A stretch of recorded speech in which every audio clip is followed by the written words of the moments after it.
প্রিয় শিক্ষার্থী, আশা করছি সকলেই ভালো রয়েছে। সকলকেই আমার চ্যানেলে স্বাগতম।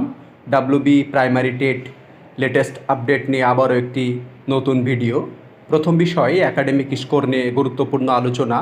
দ্বিতীয় বিষয় প্রশ্ন ভুল মামলায় ডিভিশন বেঞ্চকে চ্যালেঞ্জ করে সুপ্রিম কোর্টের দিকে পর্ষদ। এই বিষয়টা কতটা যুক্তিযুক্ত এই বিষয় নিয়ে আলোচনা করব, তাই ভিডিওটি না টেনে প্রথম থেকে শেষ পর্যন্ত দেখবেন। অবশ্যই অনেক কিছু জানতে পারবেন এবং আমার চ্যানেলে একদমই নতুন হলে অবশ্যই চ্যানেলটিকে সাবস্ক্রাইব করে পাশে থাকবেন, যাতে করে প্রাইমারি সংক্রান্ত সমস্ত ধরনের আপডেট আপনারা পেতে পারেন। প্রথম বিষয় যে একাডেমিক যে বিষয়টা রয়েছে, যে একাডেমিক স্কোর নিয়ে গুরুত্বপূর্ণ আলোচনা। এখানে অনেক ক্যান্ডিডেট রয়েছে যারা 2006-08 এই দিকে মাধ্যমিক উচ্চ মাধ্যমিক দিয়েছে, তাদের কিন্তু যে রেজাল্ট আর বর্তমানের যে রেজাল্ট তাতে কিন্তু আকাশ পাতাল তফাৎ রয়েছে। সেক্ষেত্রে যারা অলরেডি 2010-এর আগে মাধ্যমিক দিয়েছে, তারা বর্তমান শিক্ষার্থীদের সাথে একাডেমিক স্কোরে যদি যায় তাহলে কিন্তু তারা পেরে উঠতে পারবে না। সেই জন্য একাডেমিক স্কোর নিয়ে মামলাও হয়। এখনও সেই বিষয়টি সুরাহা হয়নি। তবে একাডেমিক স্কোর যাদের অনেক কম রয়েছে তাদের সমস্যা হতে পারে। এই ব্যাপারে যাদের একাডেমিক স্কোর একদমই কম রয়েছে তাদের অবশ্যই ভাবা দরকার যে কি করে এর নিষ্পত্তি করা যায়। প্রয়োজনে হাইকোর্ট থেকে সুপ্রিম কোর্ট যেতে পারেন আপনারা। তবে আপনাদের কম একাডেমিক স্কোরের জন্য আপনারা কিন্তু বঞ্চিত হতে পারেন। যেমন ধরেন আপনার 20 রয়েছে, আপনি ইন্টারভিউতে খুব ভালো পারফরমেন্স করলে 6 থেকে 7, খুব বেশি 8 পাবেন। কত হবে আপনার? 28 হবে। 28-এ জেনারেল থেকে চাকরি পাওয়া খুবই কঠিন বর্তমান যা একাডেমিক স্কোর। সেক্ষেত্রে একাডেমিক স্কোরের ক্ষেত্রে একটা পর্যাপ্ত আলোচনা বা সিদ্ধান্তে আসা আমার মনে হয় দরকার।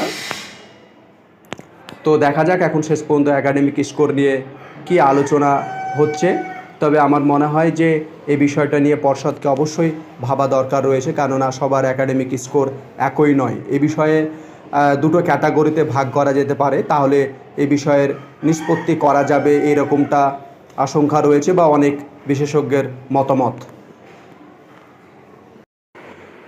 পরবর্তী যে বিষয় 2 নম্বর বিষয়টি রয়েছে সেটা হচ্ছে প্রশ্নভুল মামলায় আমরা জানি যে সিঙ্গেল বেঞ্চকে চ্যালেঞ্জ করে পর্ষদ ডিভিশন বেঞ্চে গেছিলো এবং ডিভিশন বেঞ্চেও পর্ষদ হেরে যাওয়ার পথেই সেখানে শিক্ষার্থীদের পথে রায় আসার প্রবল সম্ভাবনা এবং সেখানে যে আমরা আশঙ্কা করছি টেট 2022-এ 24টি প্রশ্ন ভুল, সেখানে ততটা নাম্বার বাড়বে না, হয়তো খুব বেশি 5 বা 10 এইরকমটা আশা করা যায়।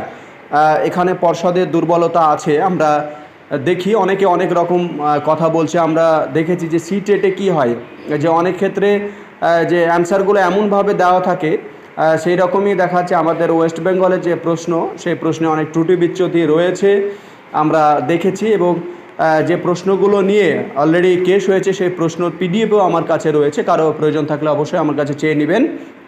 সেই প্রশ্ন ভুল মামলায় যেখানে শিক্ষার্থীরা অলরেডি দেখা যাচ্ছে যে জিতে গেছে, সেই জায়গাকে আবার দেখা যাচ্ছে ডিভিশন বেঞ্চকে চ্যালেঞ্জ করে পর্ষদ সুপ্রিম কোর্টের পথে যেতে চলেছে। এক্ষেত্রে শিক্ষার্থীদের একজোট হয়ে সুপ্রিম কোর্টে এসপিএল দেওয়ার ব্যবস্থা করতে হবে, যাতে করে প্রশ্ন ভুল মামলায় শিক্ষার্থীদের কোনো ধরনের অসুবিধা না হয়। তবে এই বিষয়টা অনেক লেন্দি প্রসেস হচ্ছে, এতে করে অনেক দেখা যাচ্ছে যে শিক্ষার্থীদের সমস্যার সম্মুখীন হতে হবে। এখন দেখা যাক শেষ পর্যন্ত কবে নাগাদ এই বিষয়ের নিষ্পত্তি হয়। তবে আশা করা যায় যে খুব তাড়াতাড়ি হয়তো বিষয়গুলো নিষ্পত্তি হবে, কারণ সামনে আপকামিং যে ইন্টারভিউ নোটিফিকেশান সেটা আসতে চলেছে, কারণ এগুলো হয়তো সেই নিয়োগের পথে বাধা হয়ে দাঁড়িয়েছে। তাই এগুলো দ্রুত নিষ্পত্তি চাইবে হয়তো। এখন দেখা যাক শেষ পর্যন্ত কী হয়। আপাতত আপডেট এই দুটোই। পরবর্তীতে কোনো ধরনের আপডেট এলে অবশ্যই আপনারা সময়ের সাথে সাথে পেয়ে যাবেন। সকলে আমার সঙ্গে জুড়ে থাকুন। পরবর্তী